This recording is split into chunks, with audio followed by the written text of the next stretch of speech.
How do you talk about a game like Dragon Age: The Veilguard? Some would say it is a return to Bioware roots, some would call it an extreme departure. It's a question I've asked myself because I am a Dragon Age fan. These games are precious to me, and The Veilguard is something that I need to talk about since I've been waiting for it for so long. And even though I've been waiting a long time, there are still people that have been waiting the full 10 years. How is a game supposed to live up to the grand expectations of a 10-year wait? Dragon Age: The Veilguard is set 10 years after Inquisition, and you follow Rook, the main character, and Varric from Inquisition as they are tailing Solas, who is also from Inquisition. You travel through the winding roads of Minrathous. The city is being attacked by demons as a result of Solas's ritual. As you move deeper into the city, you meet Harding and Nev, and move forward through a large alluvion where Solas's ritual is taking place. You succeed in interrupting the ritual,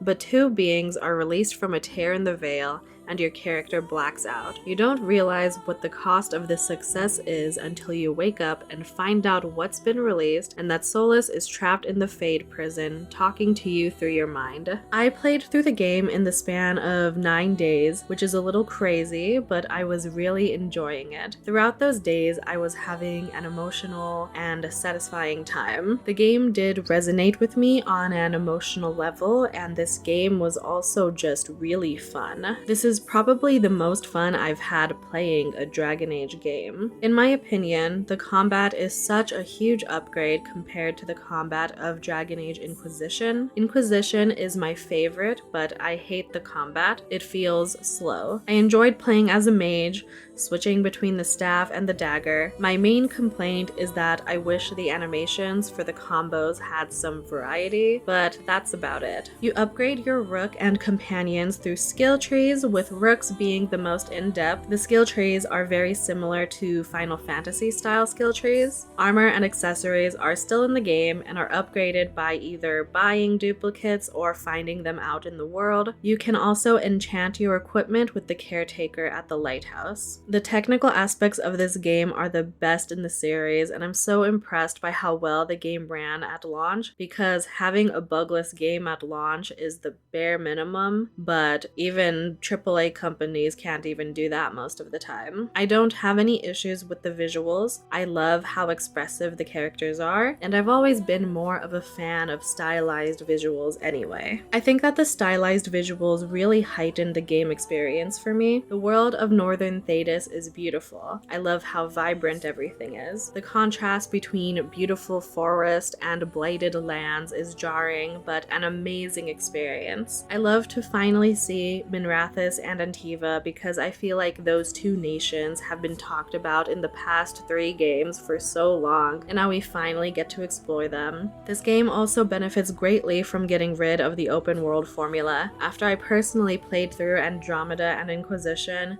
their biggest flaws were definitely the open world. Exploring Veilguard feels fun, and I enjoyed the verticality some of the maps had while still being condensed. This made completing the side content of finding the Evanira statues and chest a smoother experience. I found all the shards in Inquisition, so this was a very welcome change. The combat and gameplay have never been the big talking points of a Dragon Age game to me. I never look to Dragon Age games for that. I look for character-driven relationships and good lore connections. As much as I love the game, it isn't perfect because no Dragon Age game is. So the bulk of this is going to be what I liked and disliked about the story, lore, and characters in Dragon Age: The Veilguard. The next section is going to contain heavy spoilers, so if you haven't played the game, I would highly recommend skipping, and if anything, just don't watch this video until you've played the game.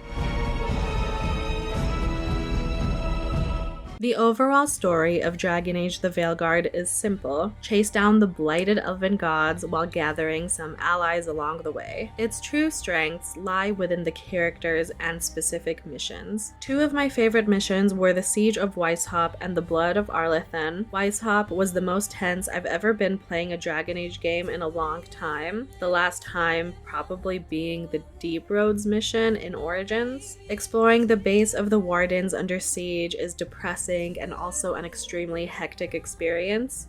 I had Balara with me, and her stressed out yelling was a highlight of the mission. I loved the Blood of Arlethin because there was a sense of dread and yet a touch of humor with Solas and Elgernon's argument. The ending section of the game was also so good and also made me feel so on edge. It isn't quite at suicide mission level of quality that Mass Effect 2 had, but I think it came close. I feel like this game is really good at pacing the story missions because it just feels great to move through these specific story beats. The main theme of the game is regret, and you can see that resonated through the companions, Rook, and Solas. Through the events of the story and through working out various regrets, Veilguard ultimately leads to an ending of your choice to the presented narrative. Though there are aspects of the plot that I thought were not well done, I don't mind that Varric was dead the whole time, but I wish I understood what the companions were thinking, because I don't understand how no one noticed Rook thought he was still alive. Unless they thought it was part of the grieving process, but I don't know.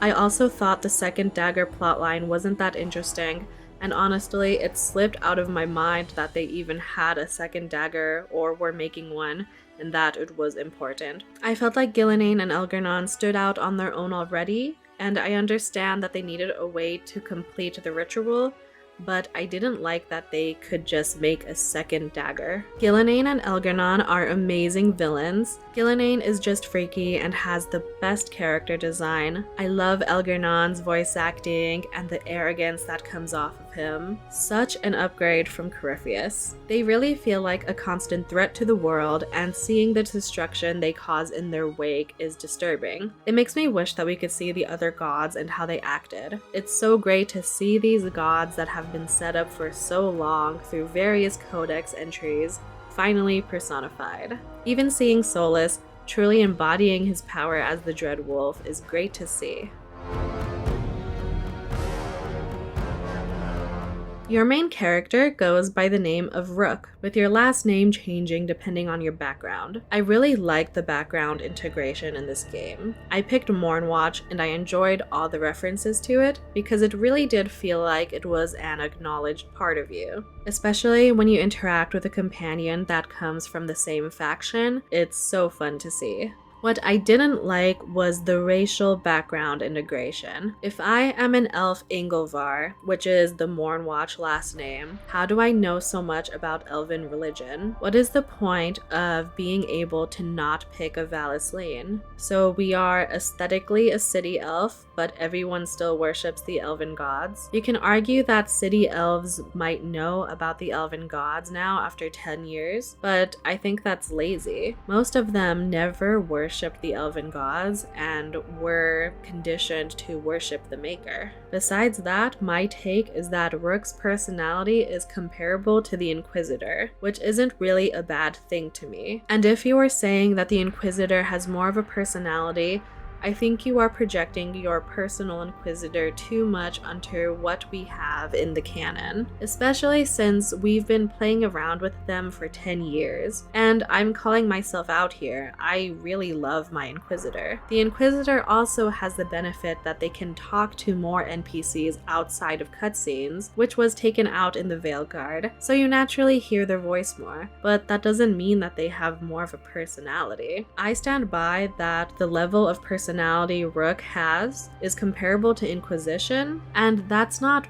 bad. I enjoyed playing all of those games. I just need to do extra work in my head if I'm making a specific type of character. If we're being honest, the most customization you have in the canon games regarding character would have to be Origins, just because I think having a silent protag naturally leads to better customization in terms of personality, and their choices aren't split into personality types. They are just choices. On the first playthrough of these games, I don't click with the protagonist as much. It usually takes me more replays to get an idea of what I want to do with them in relation to the story, so we'll see what characters I make moving moving forward. But I do enjoy Rook. I like their dynamic with the group, especially since they are the leader, but they aren't a religious figure. It's more like Dragon Age Origins and Dragon Age 2. Rook feels more like a peer to the companions rather than their boss. Rook's dynamic with Solus is also fun because we get to interact with him as the Dread Wolf, and it leads to interesting conversations. The biggest criticism of Rook as a character that I can give is that you really only have the option to be nice and likable. Even the options that are more stern come off as nice, because you don't really have any other option but to be likable or slightly sarcastic. This, along with the lackluster race integration, does make the role-playing feel too easy. Sadly, I don't blame people if they treat Dragon Age the Veilguard as more of an action-adventure game, because with the role-playing options, that is the vibe I sometimes gave to it. This likability spreads into the companions. It's a shame that we don't have that one abrasive character who has more depth underneath. I don't think it's bad to have likable characters, but it definitely makes the story feel very easy. We aren't challenged on whether we like this character or not, because there's nothing to really dislike beside shallow traits. We definitely don't have moments of Dorian defending slavery,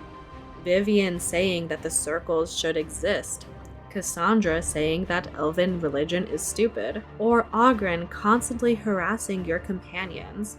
Let's not forget the classic argument between Anders and Fenris. Do you see yourself as harmless then?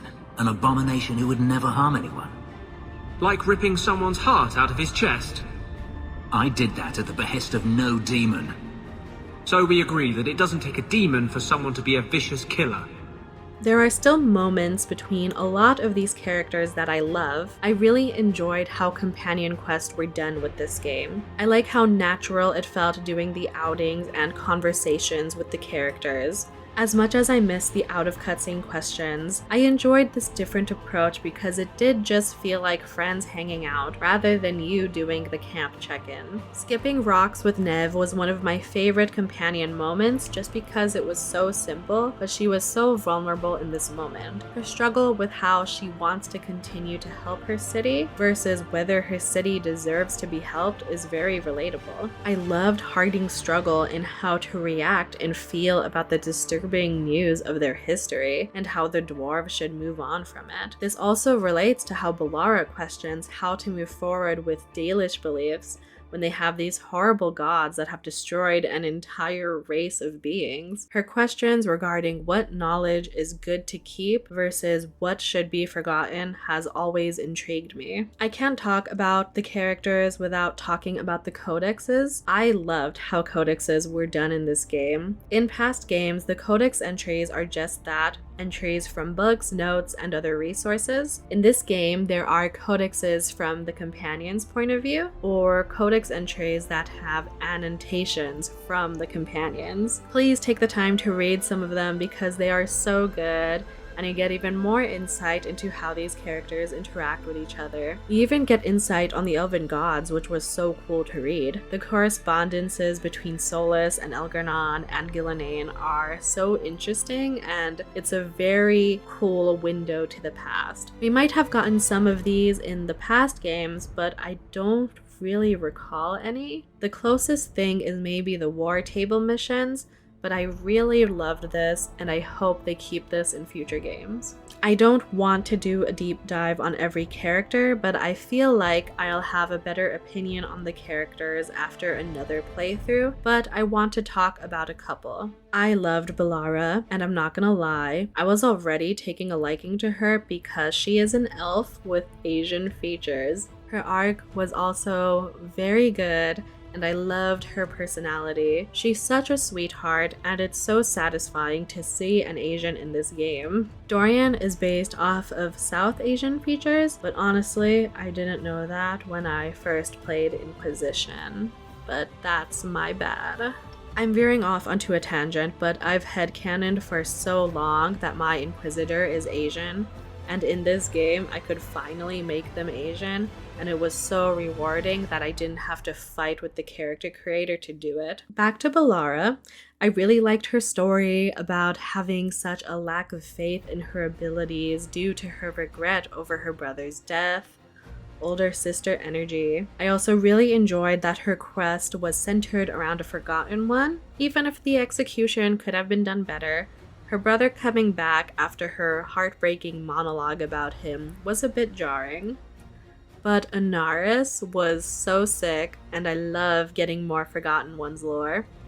Balara's closing moments during the funeral rites for her brother were very memorable to me, especially since I chose that Anaris's information should be forgotten. I believe that it is important to learn from the past, but I do think the elves of Thedas need something fresh to build for themselves. Next, I want to talk about some problems I have with Tosh. To be perfectly clear, I am not making any issue about them being non-binary. I will always support representation in games. I'm happy that I got Asian women representation. I can't imagine what non-binary people are feeling. I'm not non-binary, so I'm not going to say if it's a good non-binary representation. I thought the presentation of Tasha's story was standard to what I've heard other non-binary people experience when it comes to exploring gender identity, but I've heard some hate it and some like it, but that's normal. But I have to mention my biggest problem is with their subplot on their ethnic backgrounds. Tosh is Kunari and Ravani. We get to see aspects of both cultures in this game. Definitely the more positive aspects of Kunari culture, which is another problem I have, but the subplot was the only part of this game that I had to pause a bit because of how much I hated it. I think a lot of the people who come from immigrant or biracial families can relate to feeling divided between backgrounds, especially when you're growing up, but most of the time the solution isn't to say goodbye to one culture. It's never that simple, and I feel like they were so focused on making their gender identity land correctly. The racial identity landed really badly, and it needed a lot of rework because I did not like how they presented that ending, especially since you can give advice to Tosh to explore both, but then you end up choosing one anyway. The weakest character to me is sadly Lucanus. Maybe after another playthrough I'll enjoy him more, but I personally felt like his story quest and personal quest were lacking something, which really sucks because I really enjoy his writer, Mary Kirby's work, who got laid off from Bioware. I just feel like I didn't take anything away from his story, even though I know he has faced a lot of trauma from having spite forced upon him and being imprisoned for a year. Though his reaction to Treviso after I went to save Minrathis did get to me, and I felt really bad, because you can tell that he cares a lot for his home and family, but his story just didn't do anything for me. I feel like he really didn't do anything besides getting his revenge and then saving his grandmother. And then he became First Talon. He is a likable character and I love his dynamic with the group, but that's really all I took away from him on this first playthrough. It's hard to talk about romances as a whole because I'm not going to play through every romance, but I romanced Davrin and I thought it was very sweet. I was a fan of his story with Asan and trying to find purpose outside the Wardens. I loved that my Rook and Davrin became Asan's parents. Plus, Davrin is just very charming. The romance with Rook is the most light-hearted romance I've played in a Dragon Age game, but I enjoyed the break from the more intense drama. Until because of my choices, he died at the end, so I was very sad. I have never had my in-game romance die on me before, so it caught me off guard. Seeing Asan fly after him too also made me die a little inside. Lastly, I want to talk about the Inquisitor. The Inquisitor plays an advisor role to Rook. They don't show up too much, and I set myself with low expectations because I was daydreaming about the Inquisitor in this game, and I had to stop. I'm happy with what we got, because the line delivery when they were on screen was so good. I play a female Inquisitor, and I love Alex Wilton Reagan's voice acting, but I am bitter we couldn't pick our class because my Inquisitor was the first of Clan Llewellyn, a mage, and not a hunter. I will always wish there was more. I wish there were more Inquisition references in general, but I feel satisfied. I liked this way better than the Hawk cameo in Dragon Age Inquisition. I also just wish they had a bigger role in the final fight, especially when journeying to the Circle to fight Elgernon. She should have been there, not just at the end if they are redeeming Solus.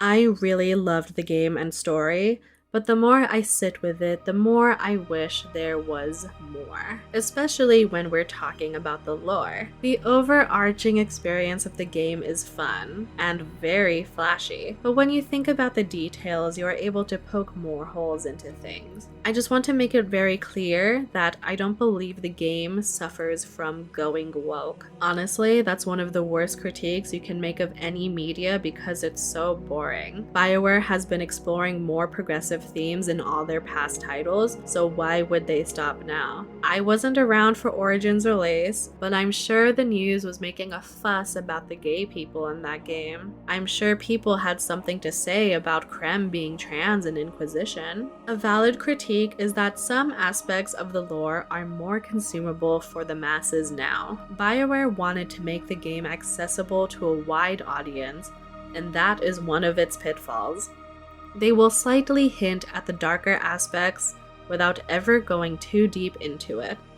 I'm an Antivan Crow fan because I'm a Zevran fan. I love Zevran RNI, and I love that we got an extremely small reference of him even if he wasn't named. It's funny because Zevran hates the crows because he was forced into that life. He was bought by them as a child. After Origins, Zevran tries to kill the crows. In Winter Nights, the Delamartes talk about how Katarina trained them very harshly as children, though they are still shown in a more positive light because this is their short story. The Crows are a complex organization that rules Antiva from the shadows and have lots of dark aspects because at the end of the day, they are an assassination group. In the Veilguard, they are an organization that rules Antiva, but they are not nearly as dark. It's a problem that spreads throughout a lot of the game. The interesting lore is there, but it is hinted at and you really need to be listening. Plus, you need to have played the past games to know where to look. Air, who's from Inquisition by the way, mentions how they look for children with potential to join the group, but it's kept vague. How do you find the children? Where do you get them from? This 15-year-old boy is with the Crows and is a prodigy? Great. But we're not going to be able to interrogate that more. If anything, the most pushback we see against Crow ideology is the governor of Treviso, and we see how that goes because he's the villain of the Crow story. I'm not saying I want the Crows to be villains, but they are not all good people. To take on the job to kill people for money will mean that you have a wide range of moralities going on, and I wish that was shown more. The issue spread into Minrathous. I wish we saw the darker aspects of Minrathous more. They didn't retcon the slavery like some people are saying, it just isn't the forefront of the game. There is mention of it. It is the Shadow Dragon's main goal to stop it. In a way, I understand, because if there was just a half-baked plot about slavery in Minrathous, I don't know if I would like that either. I don't want to see elves and poor people getting abused by the higher-ups of Tevinter for the fun of it, but I felt like the biggest aspect of Tevinter was glossed over, and this hits so much more when you've played the past games, and that is all they talk about is Tevinter slavery. A small thing I enjoyed was this codex entry about Dorian writing a letter to the Circle in Tevinter about why they need to get rid of slavery and how he once defended it, and he feels a lot of shame about it now. It's such a good codex entry, and I just love Dorian. I also loved the smaller detail that one of the elves that runs the Shadow Dragon shop is someone who was sold to Tevinter by Loghain in Origins. What a cool but sad reference. Ferelden, that's in the south, right? How'd you get up here? Sold to Tevinter in the 5th Blight to fund a war. Years in the Valerian textile mills, till the revolts. I read about that in the broadsheets. Wasn't the Viper involved? Sure was. He's the reason I'm standing here. My favorite lore reveals in the game have to be about the elves and the dwarves. The elven lore bits, especially Solas's murals, confirmed so many theories that were going on in the community that made me feel so validated. The murals were just so interesting and revealed so much, and I loved seeing Felisan after only reading about him. Mythal is also such an intriguing character because we see what retribution has cost her and the differences between who she was when she died versus the growth she made as a separate shard within the other host, such as Flemeth. We've also been in dire need of dwarven lore, and using Harding to learn more about it through her new powers was so intriguing. The Descent is one of my favorite DLCs, second to Trespasser, and I'm glad they followed up on it. The shot of the defeated Titan actually made me pause because it was shocking to see the scale of them. The Titans will never be the same, but they are still here through the current dwarves, and now the dwarves need to figure out how to move forward. Seeing how the dwarves have changed in Kalsharok but survived after being left to fend for themselves is amazing. This resilience in all the dwarves show that they can still move forward with this new knowledge of their history and maybe push them into a new age. I need to focus on Solas because this game was the Dreadwolf, and you feel his reverberations everywhere. Solas has done a lot of bad things. Solas lies and kills for his goals, but at the end of the day, he believes it is for the greater good. It's always for the people, and he's not lying about that. But it's also because he feels guilty. He feels regret. Solas feels regret for playing a part in destroying the Titans, which then created the Blight. Then the gods he supported started enslaving their people once they won that war. He then started another war, rebelling against the gods. His closest friend and possible lover is killed because of the information he gave her. Then, to try and get vengeance for that, Solas destroys elven culture by mistakenly creating the Veil while trying to seal these blighted elven gods away. The guilt and regret eats at him. It's why he can't escape the prison, and Rook can. He cannot move on from what he's done. Instead, he thinks he needs to revert it all back, and he'll do whatever he feels he needs to be done. He thinks he's too far gone. And sure, it is very easy to say this guy sucks, we should lock him in the prison forever, or trick the trickster god somehow. I found the story of redemption to be so beautiful, especially when done with a romanced inquisitor. I'm sorry, I am a Sola villain. When Mythal comes out of the figure and releases Solas from her service, and Lost Elf plays, I was very emotional. I think it's really beautiful for Rook to be able to take all that they have learned in the Crossroads and to decide on the path of redemption rather than punishment. And using the term redemption is really important here, because I don't think we can decide on whether Solas deserves forgiveness and only the people he hurt can. Which is why when the Romanced Inquisitor forgave him, I screamed. But besides the Inquisitor, maybe no one else ever forgives Solas, and that's okay. As long as whatever journey he ends up taking in the Redeem ending results in him healing his own regret, I think that's a fantastic ending for him. It's an ending I wish for anyone suffering from the weight of their own regrets, no matter how big or small they are. So how is a game supposed to live up to the grand expectations of a 10-year wait? I don't think it can for most people. People have been building expectations for years. Of course, there would be a ton of expectations that aren't going to be fulfilled.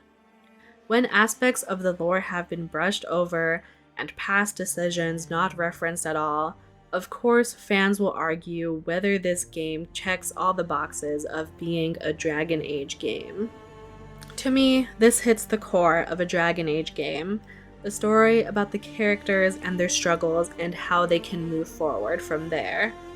But maybe that's not enough for you, and that's alright too. I just recommend you give this game a chance because even if it is lacking in certain aspects, the experience is still very entertaining and at times narratively rewarding.